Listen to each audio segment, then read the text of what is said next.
Okay, so this is crazy.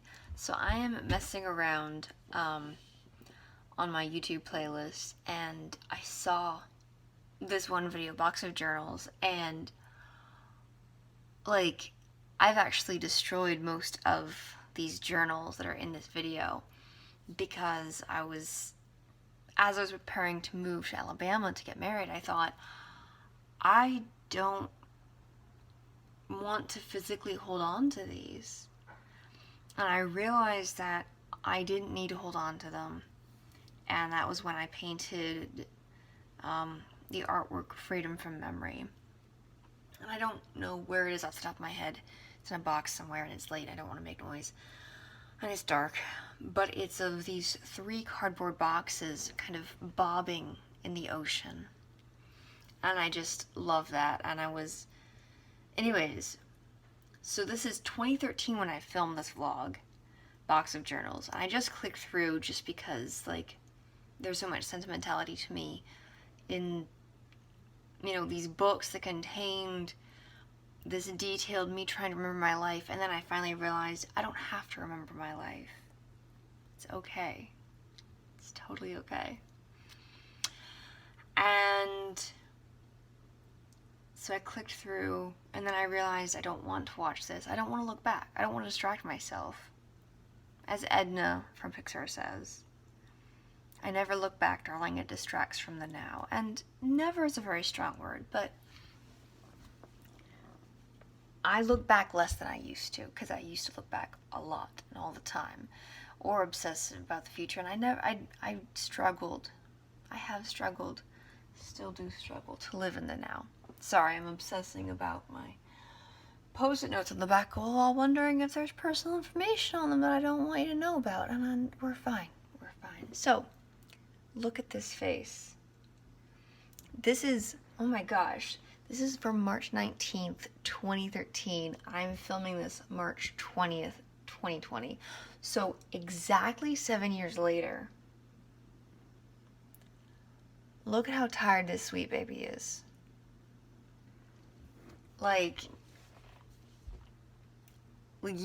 From watching my vlogs right now, I get way tired.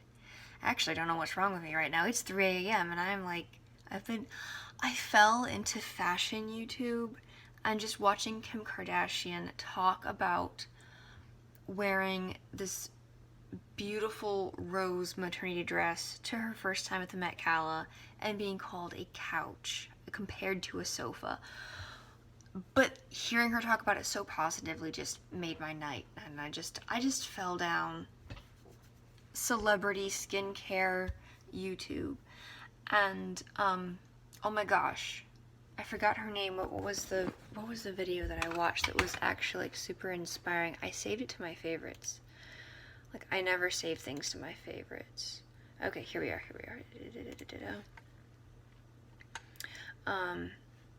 So just watching these different videos.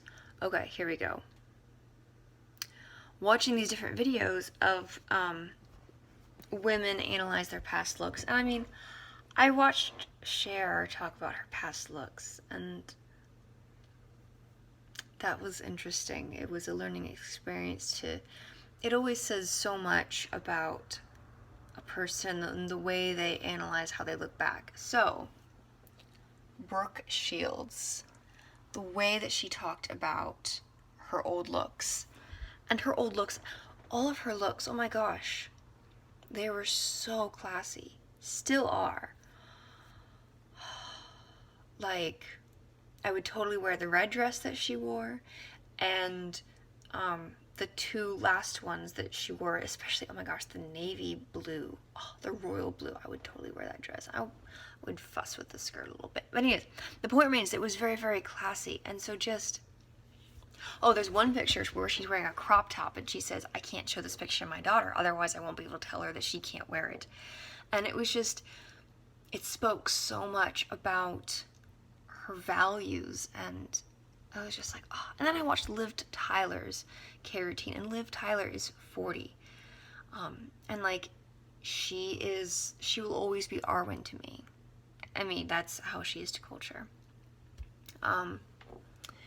But it was just so interesting to watch these women look back and reflect on who they were with grace and compassion, and also joy and celebration for this was a good moment. Or actually, I watched a interview of Megan Fox where she reflects on her other interviews and her other movies, and it was painful. It was painful for her watching herself. It was painful me watching her watching herself. But I pray for celebrities. I mean, in the same way that money gives you more opportunities to be whoever you actually are, I think fame does the same thing.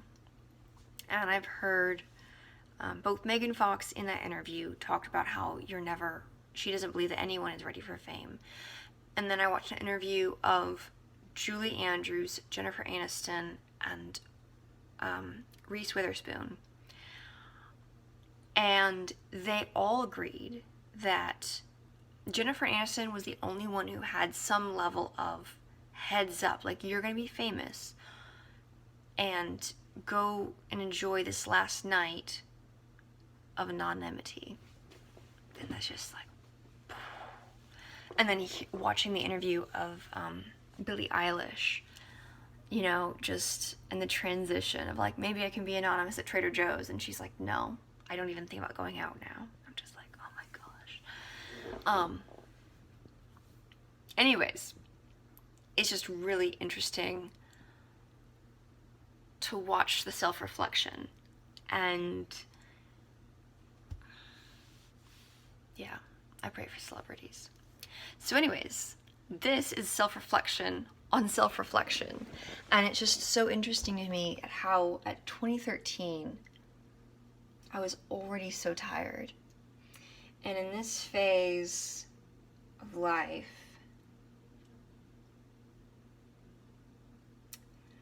I was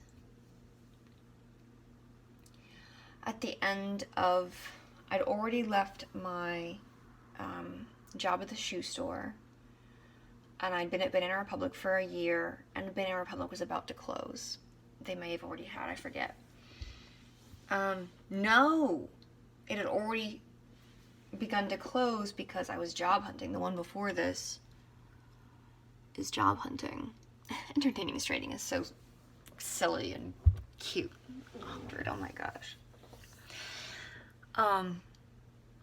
And then this was right before I got the job at the yacht brokerage, which was really bad for my health. So I was already beginning to deteriorate at this point. And I'd done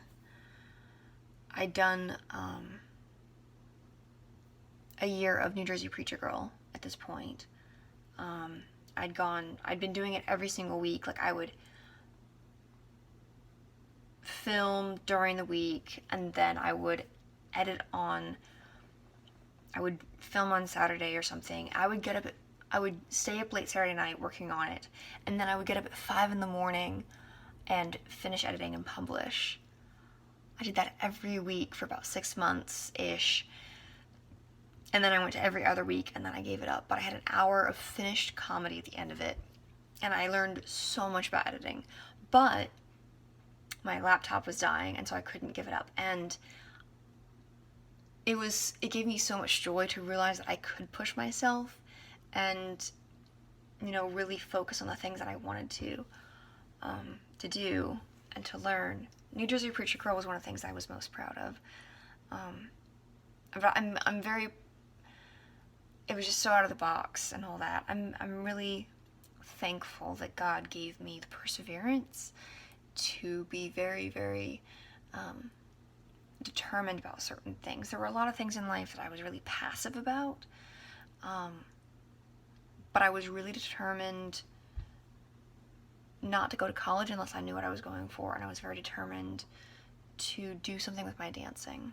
And by the grace of God, I did. So, but it's just really interesting to look back at how tired this girl was. And I just look in her eyes and I'm like, oh, honey, give it a few more years. The vitamins are coming. Your husband is coming. I mean, I was living hand to mouth. I spent my savings. I had $1,000 emergency fund when I was at the shoe store. And I spent it to film Shine. And I got myself in debt. And then I quit my job because my 5th manager came back. My first manager came back to be my 5th manager or something like that. Let's see. Walter. Yeah. My first manager came back to be my 6th manager. And I was like, no, I can't work with you. And I got 2 part-time jobs over the holidays, and I did that for months. And I worked my first yacht show. And I still bought my brother's Christmas presents. Like, if there was a year I should have skipped, but I didn't. So it's the grace of God. And then when I worked at the yacht brokerage, I had enough money to get myself out of debt. But then I was out of work for a little bit more. It was rough. It was so rough. And then there was the time that when I was working at the shoe store, when I was working at Banana Republic in 2012. So before this had happened, my car had been run into and it was totaled, and I had to take money out of my mutual fund, and I was penalized by the government to buy a car.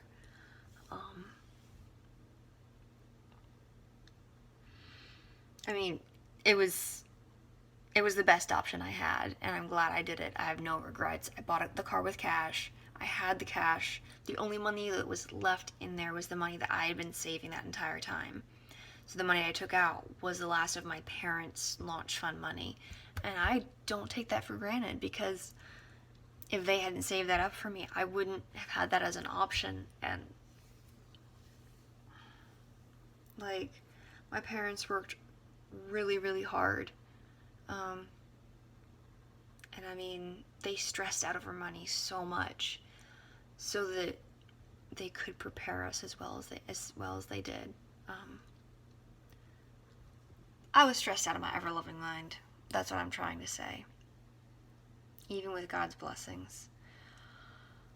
And now I'm still kind of stressed. A baby amount. But not like I used to be. It's 3:30 in the morning. What am I doing vlogging, for crying out loud? I'm not stressed nearly like I used to be. Number 1, I'm on vitamins. Number 2, my husband is in a very reliable job field. And then 3, we have our emergency savings plus our house savings, which is good. It's really good. I mean, we can't buy a house yet, but we're making good progress. If we had to go and buy a car tomorrow, we could pay it cash and we wouldn't have to think about it. I mean, it wouldn't be an amazing car, but it would be adequate, and we could find something to be reliable, and that's all I care about. So I don't take it for granted. And so with all the things that are going on right now,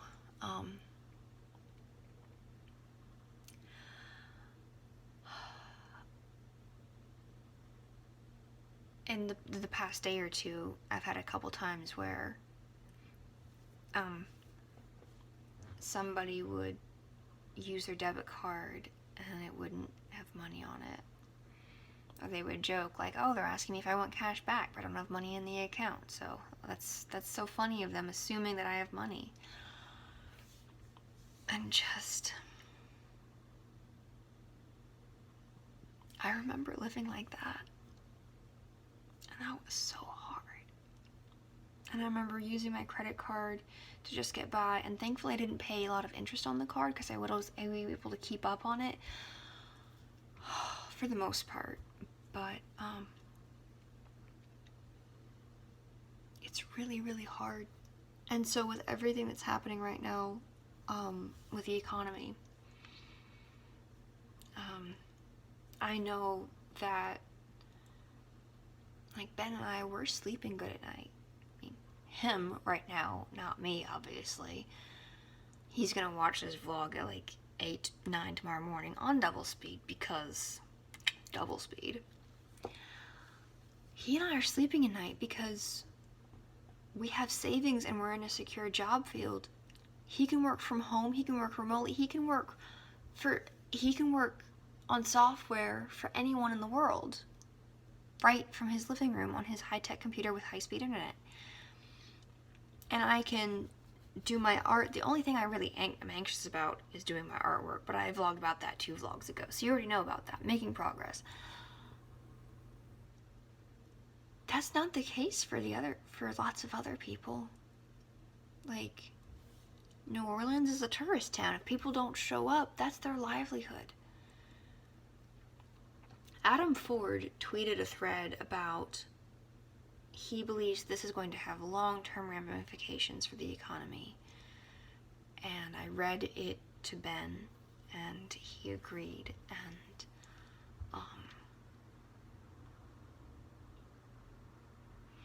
the market has been overinflated and it has needed correction. But that adjustment is still painful. And so, I'm not worried about Corona so much as I am praying about the adjustment society is going to make. This is going to have huge ramifications on the world, on my generation. This is going to set the tone of the 20s. If the aughts were about, oh, there's this thing called the internet and it's kind of a big deal. And if the 10s, I don't even know what the 10s were about. I was too busy surviving in them. The 10s are really when social media took off. Big time. For me anyways. Then the 20s, I mean, this is a whole new era, the 20s.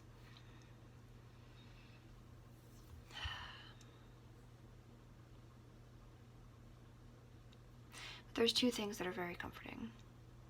At the end of his thread, Adam Ford encouraged us, be as prepared as you possibly can.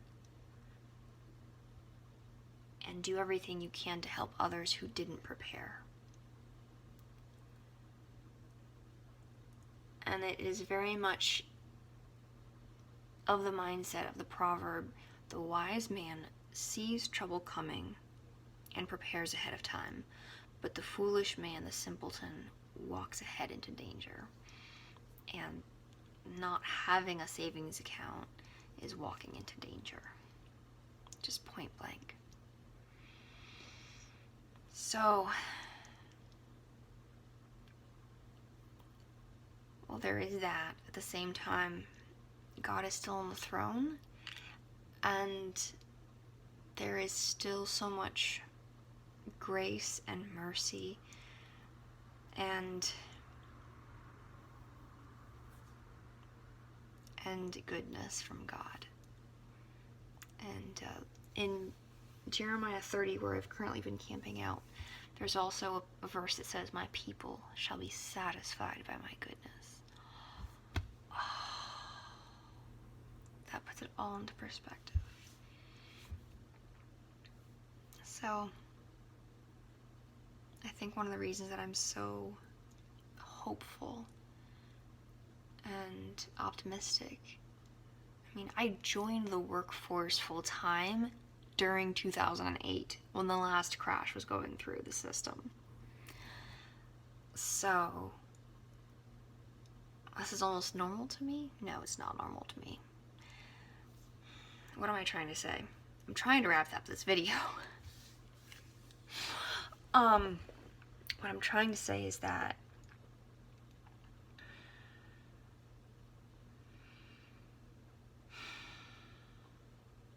yeah, I completely forgot what I was trying to say. It's gone. Okay, bye-bye.